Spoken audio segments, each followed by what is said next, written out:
नमस्कार, जय भीम सर्वांना। सर्वात आधी हा व्हिडिओ बघा। संविधान निर्माता न कहें उन्हें, मेरी बिल्कुल ये आपत्ति है इस पर। वो कभी भी संविधान निर्माता नहीं थे और न इनको कभी भी भविष्य में मैं ये वचन देता हूं कि संविधान निर्माता कहा जाएगा। ये मेरा आपसे वादा है।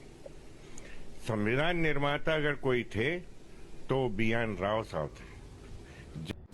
तर या व्हिडिओमध्ये ग्वालियर हायकोर्टचा ऍडव्होकेट अनिल मिश्रा याचं म्हणणं आहे की डॉक्टर बाबासाहेब आंबेडकर संविधान निर्माते नसून तर BN राव हे संविधान निर्माते आहे। अरे नालायक माणसा, थोडी तरी लाज वाटू दे। जो कायदा वाचून तो ऍडव्होकेट बनलाय, आज त्याच कायद्यावरती तू बोट उचलतोय। विचार कर, जर कायदा वाचून तू जर ऍडव्होकेट बनू शकतो तर कायदा लिहिणारा किती महान असेल, किती विद्वान असेल। अरे आज हायकोर्टामध्ये डॉक्टर बाबासाहेब आंबेडकरांची प्रतिमा लागते तर तुमच्या बुडाला एवढी आग लागते। तर विचार करा, त्या काळी माझ्या बापाने किती संघर्ष केला असेल की आज या भारताच्या तिरंग्यावरती माझं अशोक चक्र फडकतंय।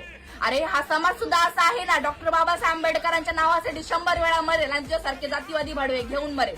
अरे या समाजाने सुद्धा अजून पण जागृत होण्याची वेळ आहे। डॉक्टर बाबासाहेब आंबेडकर बोलून गेले, 100 दिवस शहरी होऊन जगण्यापेक्षा एकच दिवस वाघ बनून जगा। आणि तू कोणाचा पण नाद केला असताना तर आम्ही ऐकून घेतला असतं, पण कधीच बापाचा नाद नाही करायचा।